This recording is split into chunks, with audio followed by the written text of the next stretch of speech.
പെരുന്നാൾ നിസ്കാരം. ഇസ്ലാമിൽ 2 ആഘോഷങ്ങളാണുള്ളത്. ഈദുൽ ഫിത്തർ ചെറിയ പെരുന്നാൾ, ഈദുൽ അദ്ഹ ബലി പെരുന്നാൾ അഥവാ വലിയ പെരുന്നാൾ. റമളാൻ കഴിഞ്ഞ് ഷവ്വാൽ 1-നാണ് ചെറിയ പെരുന്നാൾ. ദുൽഹജ്ജ് മാസം 10-ാം തീയതി ബലി പെരുന്നാൾ. ഈ ദിവസത്തിൽ മുസ്ലിങ്ങൾ പ്രത്യേക പ്രാർത്ഥനയും നിസ്കാരവും നടത്തുന്നു. നബി സല്ലല്ലാഹു അലൈഹി വസല്ലം തങ്ങൾ പറഞ്ഞു, 2 ദിവസങ്ങളിൽ നോമ്പ് നിഷിദ്ധമാണ്, ചെറിയ പെരുന്നാൾ ദിവസവും വലിയ പെരുന്നാൾ ദിവസവും. പെരുന്നാൾ ദിവസത്തിൽ മുത്തുനബി തങ്ങൾ ഒരുപാട് സുന്നത്തുകൾ പഠിപ്പിച്ചിട്ടുണ്ട്. അവ മനസ്സിലാക്കിയ ശേഷം നമുക്ക് പെരുന്നാൾ നിസ്കാരത്തിൻ്റെ നിയ്യത്തും നിസ്കരിക്കേണ്ട രൂപവും വിശദമായി ഈ വീഡിയോയിലൂടെ പഠിക്കാം. വീഡിയോക്ക് ഒരു ലൈക്ക് ചെയ്യാൻ മറക്കല്ലേ. നബി സല്ലല്ലാഹു അലൈഹി വസല്ലം തങ്ങൾ ചെറിയ പെരുന്നാൾ ദിവസം വല്ലതും കഴിക്കാതെ മുസല്ലയിലേക്ക് പോകാറുണ്ടായിരുന്നില്ല. എന്നാൽ ബലി പെരുന്നാൾ ദിവസം പെരുന്നാൾ നിസ്കാരത്തിനു ശേഷമാണ് നബി തങ്ങൾ ഭക്ഷണം കഴിക്കാറുണ്ടായിരുന്നത്. പെരുന്നാൾ ദിവസം കുളിക്കലും സുഗന്ധം പൂശലും നല്ല വസ്ത്രം ധരിക്കലും സുന്നത്താണ്. എന്നാൽ അതിൽ അമിതത്വം കാണിക്കരുത്. ഒരിക്കൽ ഉമർ ബിനുൽ ഖത്താബ് റളിയല്ലാഹു അൻഹു പ്രവാചകർ സല്ലല്ലാഹു അലൈഹി വസല്ലമയുടെ അടുത്തേക്ക് അങ്ങാടിയിൽ നിന്നും ഒരു പട്ടുകൊണ്ട് നെയ്ത വസ്ത്രവുമായി വരികയും, പ്രവാചകരെ, അങ്ങ് പെരുന്നാൾ ദിവസത്തിൽ ഈ വസ്ത്രം അണിയണം എന്നും പറഞ്ഞു. അപ്പോൾ നബി സല്ലല്ലാഹു അലൈഹി വസല്ലമ പറഞ്ഞു, ഇത് ദൗർഭാഗ്യവാന്മാരുടെ വസ്ത്രമാണ്.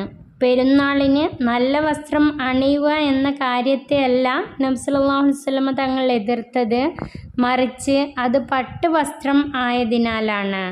പട്ടുവസ്ത്രവും സ്വർണവും പുരുഷന്മാർക്ക് നിഷിദ്ധമാണല്ലോ.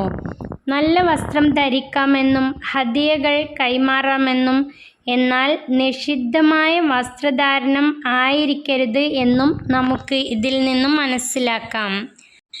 തക്ബീർ ചൊല്ലേണ്ടത് എപ്പോൾ? ചെറിയ പെരുന്നാളിന് മാസം കണ്ടത് മുതൽ ഇമാം പെരുന്നാൾ നിസ്കാരത്തിന് വരുന്നതുവരെയും ദുൽഹിജ്ജയിൽ ദുൽഹിജ്ജ 1 മുതൽ 13-ന് സൂര്യാസ്തമയം വരെയും തക്ബീർ ചൊല്ലാം. എന്നാൽ ഫർള് നിസ്കാരങ്ങൾക്ക് ശേഷം പ്രത്യേകമായ തക്ബീർ ചൊല്ലൽ ചെറിയ പെരുന്നാളിൽ ഇല്ല. ബലി പെരുന്നാളിനാവട്ടെ അറഫയുടെ ദിവസം സുബഹി മുതൽ ദുൽഹിജ്ജ 13 അസർ നിസ്കാരം വരെയാണ് ഇത് ചൊല്ലേണ്ടത്. പെരുന്നാൾ നമസ്കാരത്തിന് പോയ വഴിയിലൂടെയല്ലാതെ മറ്റൊരു വഴിയിലൂടെ തിരിച്ചു വരൽ സുന്നത്താണ്. പെരുന്നാൾ നമസ്കാരത്തിന് പോയ വഴിയിലൂടെയല്ലാതെ മറ്റൊരു വഴിയിലൂടെ തിരിച്ചു വരൽ സുന്നത്താണ്. നബി സല്ലല്ലാഹു അലൈഹി വസല്ലമ തങ്ങൾ 2 പെരുന്നാളിനും നടന്നാണ് മുസല്ലയിലേക്ക് പുറപ്പെടാറുണ്ടായിരുന്നത്. എന്നിട്ട് പെരുന്നാൾ നിസ്കാരം നിർവഹിക്കും. തിരിച്ചു വരുമ്പോൾ മറ്റൊരു വഴിയിലൂടെ തിരിച്ചു വരികയും ചെയ്യും. ഹലാലായ രൂപത്തിൽ സന്തോഷം പങ്കിടുന്നതിൽ പെട്ടതാണ് പെരുന്നാൾ ദിനത്തിൽ സത്യവിശ്വാസികൾക്ക് പരസ്പരം ആശംസകൾ നേരൽ. നബി സല്ലല്ലാഹു അലൈഹി വസല്ലമയുടെ സ്വഹാബത്ത് പരസ്പരം തഖബ്ബലല്ലാഹു മിന്നാ വമിൻകും എന്ന് പറയാറുണ്ടായിരുന്നു. പെരുന്നാൾ ആഘോഷത്തിലെ ഏറ്റവും പ്രധാനപ്പെട്ട കർമ്മമാണ് പെരുന്നാൾ നിസ്കാരം. പെരുന്നാൾ നിസ്കാരം 2 റക്അത്താണ്. പെരുന്നാൾ നിസ്കാരത്തിൻ്റെ സമയം: സൂര്യൻ ഉദിച്ച് അല്പം ഉയർന്നത് മുതൽ ഉച്ചയോട് അടുത്ത സമയം വരെ പെരുന്നാൾ നിസ്കാരം നിർവഹിക്കാം. ബലി പെരുന്നാൾ നിസ്കാരം നേരത്തെ നിർവഹിക്കലും ചെറിയ പെരുന്നാൾ അഥവാ ഈദുൽ ഫിത്തർ നിസ്കാരം അല്പം വൈകി നിർവഹിക്കലുമായിരുന്നു തിരുനബി സല്ലല്ലാഹു അലൈഹി വസല്ലമയുടെ പതിവ്. ചെറിയ പെരുന്നാളിന് ഫിത്തർ സക്കാത്ത് വിതരണത്തിന് ജനങ്ങൾക്ക് ആശ്വാസം ലഭിക്കാനും ബലി പെരുന്നാൾ ദിനം ബലി അറുക്കാൻ കൂടുതൽ സൗകര്യം കിട്ടാനും ഉദ്ദേശിച്ചു കൊണ്ടായിരിക്കാം നബി സല്ലല്ലാഹു അലൈഹി വസല്ലമ ഇപ്രകാരം പഠിപ്പിച്ചത് എന്ന് പണ്ഡിതന്മാർ അഭിപ്രായപ്പെടുന്നു. പെരുന്നാൾ നിസ്കാരത്തിൻ്റെ നിയ്യത്ത്: ചെറിയ പെരുന്നാൾ നിസ്കാരം 2 റക്അത്ത് അല്ലാഹു തആലയ്ക്ക് വേണ്ടി ഞാൻ നിസ്കരിക്കുന്നു എന്ന് നിയ്യത്ത് മനസ്സിൽ കരുതുക. ആയിഷ റളിയല്ലാഹു അൻഹ പറയുന്നു, നബി സല്ലല്ലാഹു അലൈഹി വസല്ലമ ഈദുൽ ഫിത്തറിലെയും ഈദുൽ അദ്ഹയിലെയും 1-ാമത്തെ റക്അത്തിൻ്റെ ആരംഭത്തിൽ 7 തക്ബീറുകളും രണ്ടാമത്തെ റക്അത്തിൻ്റെ ആരംഭത്തിൽ 5 തക്ബീറുകളും ചൊല്ലാറുണ്ടായിരുന്നു. പെരുന്നാൾ നിസ്കാരത്തിൻ്റെ രൂപം. നിയ്യത്ത് മനസ്സിൽ കരുതി അല്ലാഹു അക്ബർ എന്ന് ചൊല്ലിക്കൊണ്ട് കൈകെട്ടുക. ഈ തക്ബീർ കൂടാതെ അതിനുശേഷം 7 തക്ബീറുകൾ ചൊല്ലണം. അതായത് കൈകെട്ടിയതിനു ശേഷം അല്ലാഹു അക്ബർ എന്ന് ചൊല്ലിക്കൊണ്ട് വീണ്ടും കൈകെട്ടുക. സുബ്ഹാനല്ലാഹി വൽഹംദുലില്ലാഹി വലാ ഇലാഹ ഇല്ലല്ലാഹു അല്ലാഹു അക്ബർ എന്ന് ചൊല്ലുക. വീണ്ടും അല്ലാഹു അക്ബർ എന്ന് കൈകെട്ടുക. സുബ്ഹാനല്ലാഹി വൽഹംദുലില്ലാഹി വലാ ഇലാഹ ഇല്ലല്ലാഹു അല്ലാഹു അക്ബർ എന്ന് ചൊല്ലുക. ഇങ്ങനെ 7 പ്രാവശ്യം ചൊല്ലണം. ആദ്യത്തെ തക്ബീറിനു ശേഷം ഇങ്ങനെ 7 പ്രാവശ്യം തക്ബീറുകളും അതിനിടയിൽ സുബ്ഹാനല്ലാഹ് ആ ദിക്റും ചൊല്ലണം. 7 തക്ബീറും അവയ്ക്കിടയിലുള്ള ദിക്റുകളും ചൊല്ലിക്കഴിഞ്ഞാൽ ഔദ് ഓതിക്കൊണ്ട് ഫാത്തിഹ സൂറത്ത് ഓതാം. അതിനുശേഷം സൂറത്തുൽ അഅ്ലായോ സൂറത്തുൽ ഖാഫോ ഓതുന്നത് സുന്നത്താണ്. ഇനി സാധാരണ നിസ്കാരത്തിൽ ചെയ്യുന്നത് പോലെ റുകൂഅ് ചെയ്യാം. റുകൂഇലെ ദിക്ർ ചൊല്ലാം.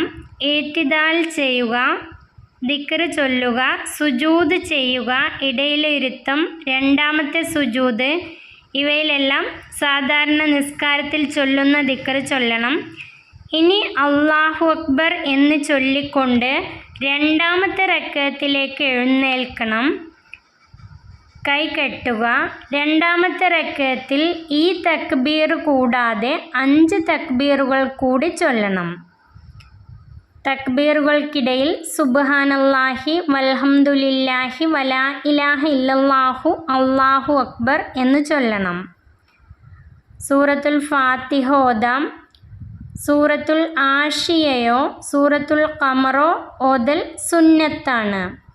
ഇനി സാധാരണ നിസ്കാരത്തിൽ ചെയ്യുന്നത് പോലെ റുകൂഅ്, ഇഅ്തിദാൽ, സുജൂദ്, ഇടയിലെ ഇരുത്തം, രണ്ടാമത്തെ സുജൂദ്, ശേഷം അത്തഹിയ്യാത്ത് മുഴുവനായും ഓതി സലാം വീട്ടിക്കൊണ്ട് നിസ്കാരം അവസാനിപ്പിക്കാം.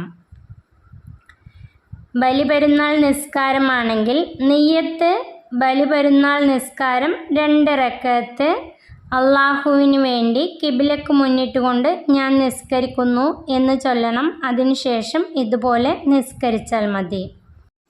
പെരുന്നാൾ നിസ്കാരത്തിൽ അധികമായി ചൊല്ലേണ്ട തക്ബീറുകൾ മറന്നുപോയാലോ തക്ബീറുകളുടെ എണ്ണത്തിൽ സംശയം വന്നാലോ നിസ്കാരം നഷ്ടപ്പെടുകയില്ല.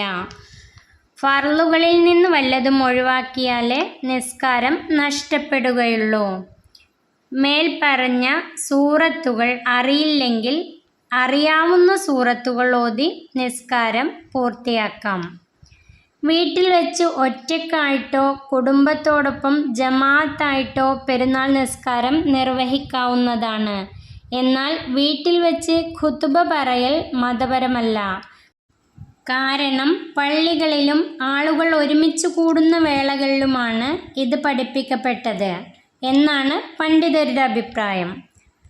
ളുഹ നിസ്കാരം, തസ്ബീഹ് നിസ്കാരം, തഹജ്ജുദ് നിസ്കാരം, തറാവീഹ് നിസ്കാരം, ആഗ്രഹം നിറവേറാൻ ഹാജത്ത് നിസ്കാരം. പ്രത്യേകിച്ചും സ്കൂളുകളിൽ പരീക്ഷക്കാലമാണ്. 10ാം ക്ലാസ്സിലും +2ലും പരീക്ഷ എഴുതിയ മക്കൾക്ക് ഹാജത്ത് നിസ്കാരം അവരുടെ ആഗ്രഹം നിറവേറ്റാൻ വേണ്ടി നിസ്കരിക്കാം.